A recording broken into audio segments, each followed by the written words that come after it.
नमस्कार. स्वागत आहे सगळ्यांचं आपल्या नवीन एका व्हिडिओमध्ये. तर मार्गशीर्ष गुरुवार सुरू झाले आहेत आणि 27 नोव्हेंबर 2025 रोजी पहिला गुरुवार झालेला आहे. दुसरा गुरुवार असणार आहे आपला 4 डिसेंबर 2025 या तारखेला. तर आजच्या व्हिडिओमध्ये आपण पूजा मांडणी कशी करावी, कोणते मंत्र जप करावे, अशी सगळी माहिती आपण या व्हिडिओमध्ये पाहणार आहोत. संपूर्ण व्हिडिओ नक्की शेवटपर्यंत पहा. हे श्री महालक्ष्मीचे व्रत समाधान, शांती, ऐश्वर्य मिळावे म्हणून, तसेच श्री लक्ष्मीची आपल्यावर सदैव कृपा राहावी म्हणून करायचे असते. व्रत करणाऱ्यांनी लवकर उठून स्नान करायचे आहे. शरीर मनाने निर्मळ होऊन पूजाविधी करायचा आहे. तसंच व्रताच्या दिवशी उपवास करायचा आहे. दूध आणि केळी असं खायचं आहे आणि रात्री भोजन करून उपवास सोडायचा आहे. पद्मपुराणात संसारी माणसासाठी हे व्रत सांगितलेले आहे. त्यामुळे पती पत्नी दोघे मिळून हे व्रत करू शकतात. हे व्रत करताना काही आकस्मिक अडचण आली तर पूजा आरती दुसऱ्या कोणाकडूनही करून घ्यावी. उपवास मात्र आपण स्वतः करायचा आहे. देवीची स्थापना करत असताना तिचे तोंड पूर्वेकडे किंवा उत्तरेकडे असेल असे आपण मांडून घ्यायचे आहे. देवीची स्थापना करण्यापूर्वी घरातील जागा, फरशी पाण्याने स्वच्छ पुसून घ्यायची आहे. ज्या ठिकाणी देवीची स्थापना करायची आहे त्या जागी चौरंग किंवा पाट मांडून घ्यायचा आहे. त्याच्या सभोवताली रांगोळी घालून घ्यायची आहे. तसंच गहू किंवा तांदूळ चौरंगाच्या किंवा पाटाच्या मध्यभागी आपल्याला वर्तुळाकार पसरून घ्यायचे आहेत. तर सर्वप्रथम आपण कोणतीही पूजा मांडत असताना सुरुवातीला आपण दिव्याची पूजा करत असतो. तर आपण आधी दिवा प्रज्वलित करून घ्यायचा आहे. त्याला हळदी कुंकू, अक्षदा आणि फूल वाहून आपण त्यांची पूजा करून घ्यायची आहे. स्वच्छ घासलेला एक तांब्याचा तांब्या घ्यायचा आहे. तो पाण्याने भरून घ्यायचा आहे. त्यामध्ये एक सुपारी, एक नाणं, दुर्वा, हळदी कुंकू, एक फूल असं टाकून घ्यायचं आहे.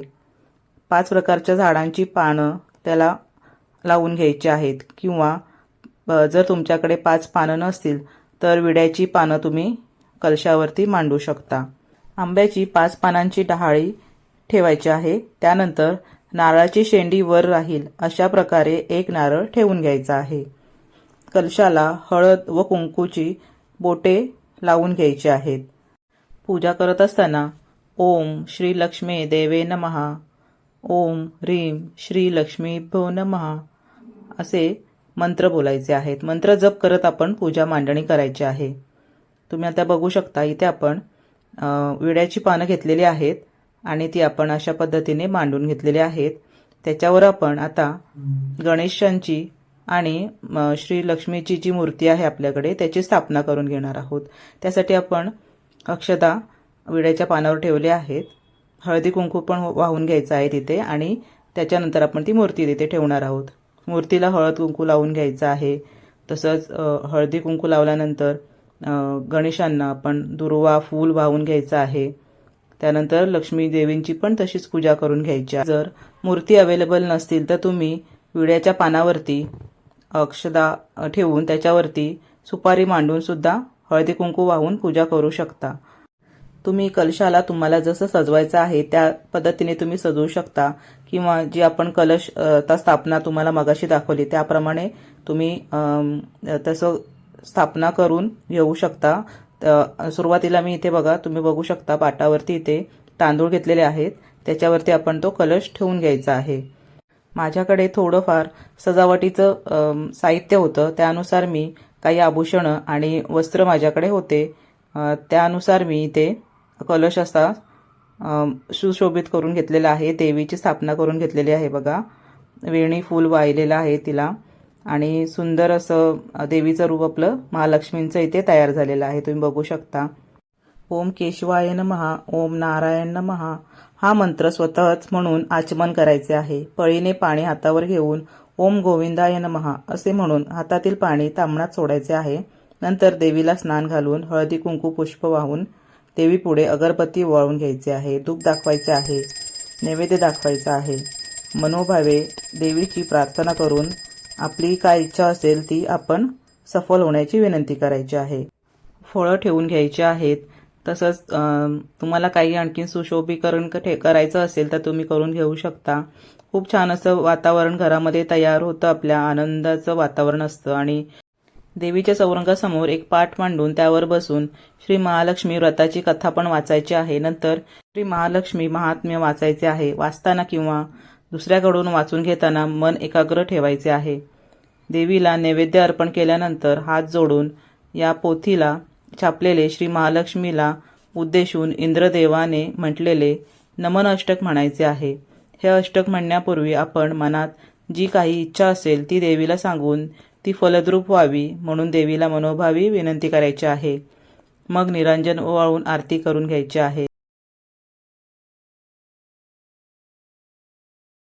तसंच पूर्ण पूजा झाल्यानंतर तुम्ही कुठल्याही गुरुवारी, मार्गशीर्ष महिन्यातील कुठल्याही गुरुवारी अशी देवीची ओटी भरून घ्यायची आहे. त्याच्यामध्ये खण, नारळ, ओटीचे जे साहित्य असतं ते सगळं घेऊन हळदी कुंकू, अक्षदा आणि एक फूल असं घेऊन देवीची ओटी भरून घ्यायची आहे. आणि ही ओटी तुम्ही उद्यापन केल्यानंतर एखाद्या महिलेची ही ओटी तुम्ही भरायची आहे.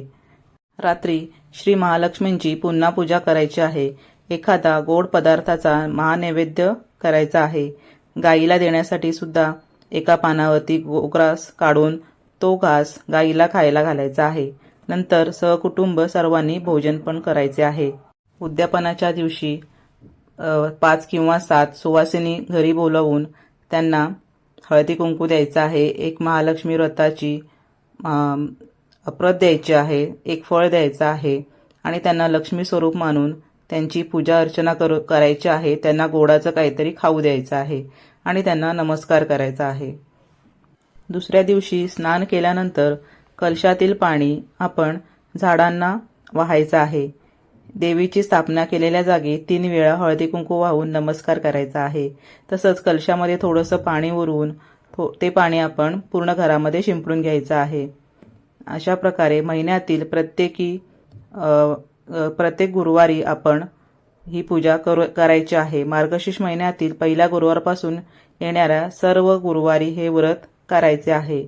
न चुकता दरवर्षी हे व्रत केल्यास घरामध्ये सुखसमृद्धी, आनंद येतो आणि घरावर देवीचा वरदहस्त राहत असतो. तर तुम्हाला मी केलेली आजची ही गुरुवारची महालक्ष्मींची पूजा कशी वाटली ते मला नक्की कमेंट बॉक्समध्ये सांगा. आणि चॅनलवरती नवीन असल्यास सबस्क्राईब करायला विसरू नका आणि बेल आयकॉनचे बटन नक्की दाबा. त्यामुळे तुम्हाला या चॅनलवरती येणारे नवीन व्हिडिओचे नोटिफिकेशन मिळत जाणार आहे. तर हा व्हिडिओ संपूर्ण पाहण्यासाठी सगळ्यांचे धन्यवाद.